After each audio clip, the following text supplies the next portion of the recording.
തിരുവനന്തപുരം കഠിനംകുളത്ത് യുവാക്കൾക്ക് നേരെ ഗുണ്ടാ സംഘത്തിന്റെ ആക്രമണം. 3 പേരെ കുത്തി പരിക്കേൽപ്പിച്ചു. പ്രതികളെ പിടികൂടാനെത്തിയ പോലീസിനെ യുവാക്കളുടെ ബന്ധുക്കളായ സ്ത്രീകൾ തടഞ്ഞുവെച്ചു.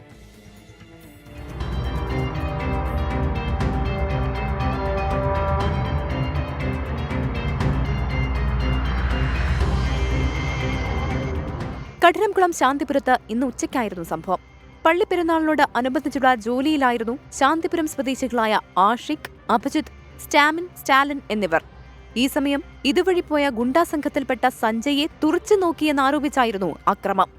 ബിയർ കുപ്പി പൊട്ടിച്ച് ഭീകരാന്തരീക്ഷം സൃഷ്ടിച്ച പ്രതികൾ യുവാക്കളെ കത്തികൊണ്ട് കുത്തിപ്പരുക്കേൽപ്പിച്ചു. വിപിൻ, സഞ്ജയ്, പ്രകാശ് എന്നിവരാണ് ആക്രമണം നടത്തിയത്. വിവരമറിഞ്ഞ് സ്ഥലത്തെത്തിയ കഠിനംകുളം പോലീസിനെ കണ്ട് പ്രകാശ് വീട്ടിൽ കയറി ഒളിച്ചു.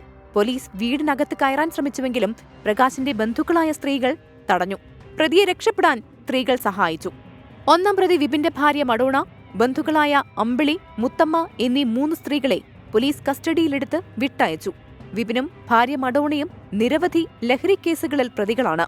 മറ്റുള്ളവരും വധശ്രമം അടക്കം നിരവധി കേസുകളിൽ പ്രതികളാണ്. പ്രദേശത്ത് വൻതോതിൽ ലഹരി കച്ചവടം നടത്തുന്നവരാണ് പ്രതികളെന്ന് പോലീസ് പറഞ്ഞു. ഒരാളെ പോലീസ് അറസ്റ്റ് ചെയ്തു.